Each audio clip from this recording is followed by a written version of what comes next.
Morning मेरे प्यारे देशवासियों। समस्त 130 करोड़ भारतवासियों से आवाहन। माननीय प्रधानमंत्री जी की अपील आप सबने सुनी होगी। 9 तारीख को 9 दिए रात के 9 बजे अपनी बालकनी में प्रज्वलित करें। दिव्यता, अहंकार, आत्म साक्षात्कार, ऊर्जा पुंज, जनता जनार्दन, महाशक्ति, अंधकार पर प्रकाश, बीज। ऐसा लगा कि भगवान भोलेनाथ डायरेक्ट कैलाश पर्वत से लाइव हैं। और जैसे ही आप 9 दिया अपनी बालकनी में जलाएंगे, वैसे ही वेंटिलेटर्स जो है हॉस्पिटल्स में पहुंच जाएंगे। जो लोग सड़कों पे भटक रहे हैं वो अंतर ध्यान होकर अपने अपने घरों में प्रवेश कर जाएंगे। जहां जहां राशन की कमी है वहां वहां डिलीवर हो जाएगी। जिन जिन डॉक्टर्स के पास मेडिकल इक्विपमेंट्स, हैंड सैनिटाइजर्स नहीं है, जो भी हेलमेट और रेनकोट पहनकर इलाज कर रहे हैं, उन सब को बेसिक स्वास्थ्य की चीजें मुहैया हो जाएंगी। खैर, I really admire our prime minister so much. उनकी branding skills, management skills, sales and marketing skills का कोई जोड़ और कोई जवाब ही नहीं है। अगर वो एक इस वक्त ऐसे बुक्स होती है ना डायरेक्ट सेलिंग से जुड़ी हुई कि 101 तरीके अमीर बनने के नुस्खे, तो अगर वो तो भाई प्राइम मिनिस्टर हैं, अगर एक बुक पेंगुइन या किसी के साथ लॉन्च कर देते कि 130 करोड़ भारतवासियों को चूना लगाने के 101 नुस्खे, तो मुझे लगती है कि बेस्ट सेलर होती, ग्लोबल हिट होती। और फिर वो तो लंदन में भी ऑर्गेनाइज कर सकते थे। भाई Mehul Choksi is there, Nirav Modi is there, Vijay Mallya is there, Prasoon Joshi उसको लॉन्च कर सकते थे। एनीवेज, उन्होंने कोई जिक्र किया। मैं अर्थव्यवस्था की बात नहीं करती, जीडीपी की बात नहीं करती, रोजगार की बात नहीं करती। ये जो ग्लोबल एक जो वैश्विक महामारी है, अगर ब्रिटेन और स्पेन और अमेरिका जैसे देशों में लोग भत्ते की मांग कर रहे हैं, तो आप इसकी गंभीरता को समझते हैं?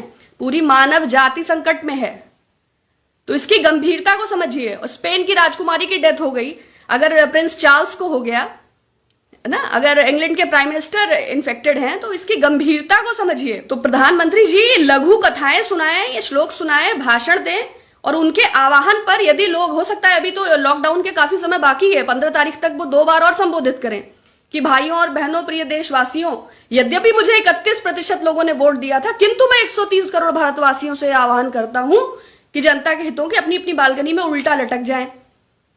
इससे जो है रक्त का संचार प्रॉपर होगा और रुधिर जो है धमनियों और कोशिकाओं में विधिवत जाएगा।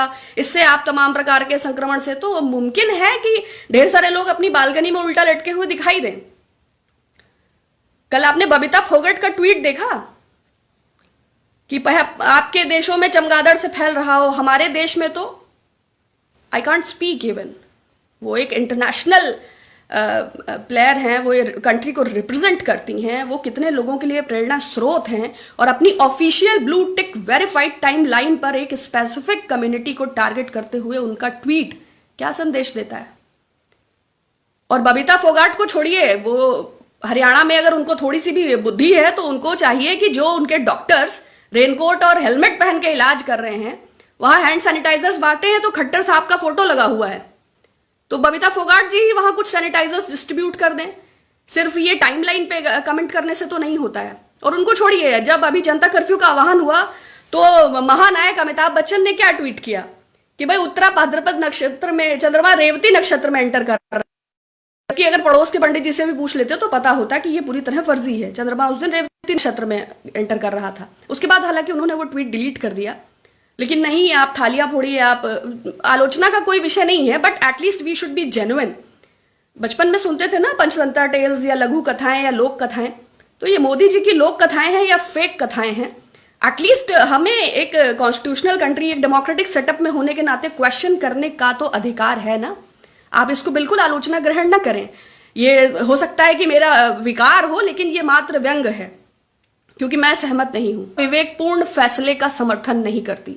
मेरी नजर में जाकिर नायक हो या राजीव दीक्षित, अगर एक्सट्रीमिस्ट हैं तो वो गुमराह करने वाले इंस्टीट्यूशंस हैं। अगर वो ऐसे लोगों को एक्सपोनेंशियली ग्रो कर रहे हैं जो रिलीजन और पॉलिटिक्स के बीच का डिफरेंस नहीं समझते हैं, तो ऐसे अविवेकी लोगों को मैं कहीं से भी समर्थित नहीं करती।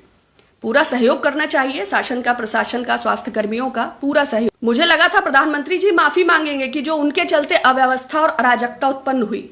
कल शाम को उन्होंने संबोधित किया, वीडियो कॉन्फ्रेंसेस के थ्रू चीफ मिनिस्टर से बात किया, तो क्यों नहीं जनता कर्फ्यू के आह्वान के पहले उन्होंने मुख्यमंत्रियों से इस बात को साझा किया? क्यों उन्होंने ऐसे लॉकडाउन का आह्वान कर दिया जो बगैर मुख्यमंत्रियों से कोई विचार विमर्श किए लागू किया गया? कोई दिल्ली में फंसा है, कोई NH-24 पे फंसा है, कोई राजस्थान का है, कोई तेलंगाना का है, कोई तमिलनाडु का है। 29 लोगों की मौत इस अराजक परिस्थिति और अव्यवस्था के चलते हुई, उसकी जिम्मेदारी कौन लेगा? अपने इस लाइव रिकॉर्डिंग भाषण में प्रधानमंत्री जी को 29 लोगों के लिए खेद तो व्यक्त करना चाहिए था। अगर आप अविवेकी और अदूरदर्शी फैसले लेते हैं तो उन 130 करोड़ भारतवासियों का भविष्य जो संकट में पड़ता है, जो 38 करोड़ मजदूर सड़कों पर है, जो राशन पानी का अभाव है, एक और सरकार कह रही है कि आप 5 किलो राशन, 1 किलो चावल, तेल, और दूसरा कोटेदारों का स्पष्ट कहना है कि जहां से हम राशन उठा रहे हैं वहां हमें पैसा देना पड़ रहा है, तो हमको लोगों से पैसा चाहिए। जो अंत्योदय कार्ड वाले हैं उनको राशन मिल पा रहा है, उसके अलावा लोगों से इसकी मांग की जा रही है। क्या इस कठिन समय में ये उचित है? आप अगर इसको देख सकते हैं तो आप समझिए, अभी भी लोग भटक रहे हैं क्वारंटाइन पीरियड में। अभी भी हजारों लोगों, करीब 30,000 लोगों को 500 बसों के माध्यम से विस्थापित किया। अहमदाबाद की अपनी कहानी है, उत्तराखंड की अपनी कहानी है। इस अराजकता, इस अव्यवस्था का किसको डिसीजन जाता है? किसका अदूरदर्शी फैसला है?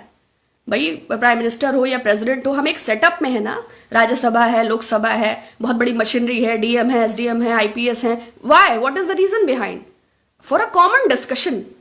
अगर आप सबको इग्नोर करके चलेंगे तो सरकार इन द सेंस आप समझ रहे हैं, लॉकडाउन का जो ये फैसला 4 घंटे के अल्टीमेटम पे लागू किया गया, ज्यादातर मजदूरों का, सैकड़ों वीडियोस हैं, ये कहना है कि व्हाट्सएप के थ्रू उन्हें खबर हुई कि 3 महीने का लॉकडाउन है। किसी का हिसाब ठेकेदार ने किया, किसी को फैक्ट्री से उल्टे थोड़ा बहुत पैसा मिला, लोग अपने घरों की ओर भाग चले। इसके बाद सुप्रीम कोर्ट में जो ये 2 याचिकाएं दाखिल हुई, उसमें इस बात का जिक्र हुआ कि ये जो फेक न्यूज फैली, अभी जो ये फेक न्यूज फैली, इसका भारत सरकार का सॉलिसिटर जनरल इसकी बारे में बोला उन्होंने कि इस फेक न्यूज के चलते लोगों में अफरा तफरी हो गई और वो अपने अपने गांव की ओर दौड़ पड़े और सोशल डिस्टेंसिंग जो है वो एक फ्लॉप हो गया। वो जो उसका मेन जो रूट कॉज था, वो पर्पस उसका डिफीट हो गया। तो सॉलिसिटर जनरल, तो इवन कोर्ट ने कहा भी, सॉलिसिटर जनरल ने ये एक्सक्यूज भी दिया कि media is not very responsible, और सरकार से का अनुरोध है इस जुडिशरी से कि मीडिया किसी भी कोरोना से संबंधित खबर को पब्लिश करने के पहले गवर्नमेंट को इन्फॉर्म करे या इसको प्रॉपर्ली वेरीफाई करे। What is the reason behind? ताकि सरकार की नाकामियां और सरकार की कारगुजारियां लोगों के सामने ना आने पाए। अभी फेक न्यूज के चलते अगर इस व्हाट्सएप यूनिवर्सिटी में जो ये न्यूज खबर चली, क्या हम और आप सब नहीं जानते हैं कि 2014 के बाद सबसे ज्यादा फेक न्यूज की जो वेबसाइट्स हैं या जो पोर्टल्स हैं, कौन सा ऐसा ऑर्गेनाइजेशन है जिसके पास ट्रोलिंग का सबसे बड़ा संसाधन है? कौन सी वो वेबसाइट है और वो किस फासिस्ट विचारधारा को प्रोक्योर करती हैं? क्या आपको नहीं पता है? तो कोर्ट ने उसमें संज्ञान में लेके कार्यवाही क्यों नहीं किया? द वायर पे तो किया, द वायर पे किया। पहले भी जय शाह ने 100 करोड़ का डिफेमेशन द वायर पे किया था, अभी फिर किया। तो सुदर्शन न्यूज पे क्यों नहीं किया? वो तो काल्पनिक कथाएं दिखाते हैं। तमाम चैनल हैं जो बगदादी से गद्दाफी से आगे बढ़ते ही नहीं है। और मैं तो कहूंगी कि एएनआई को क्यों नहीं रिपोर्ट किया? तो जो आपको लेके चले, जो आपकी फर्जी खबरों का लगातार प्रसारण करे, वो सारा जायज है, वो सारा वैलिड है। भाई गवर्नमेंट को आइडेंटिफाई करना चाहिए कि जिस फेक न्यूज के चलते, जिस व्हाट्सएप यूनिवर्सिटी, कहां से वो सोर्स हुई, कैसे वो पब्लिश हुई, कैसे इतना नहीं, बट उस पर कोई बात नहीं करना है। और गवर्नमेंट के पास पूरे अधिकार हैं।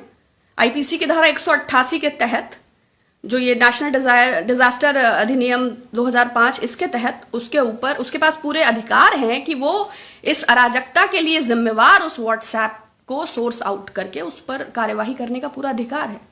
लेकिन अब क्या पता वो किसकी मशीनरी है, कहां से निकल रहा है।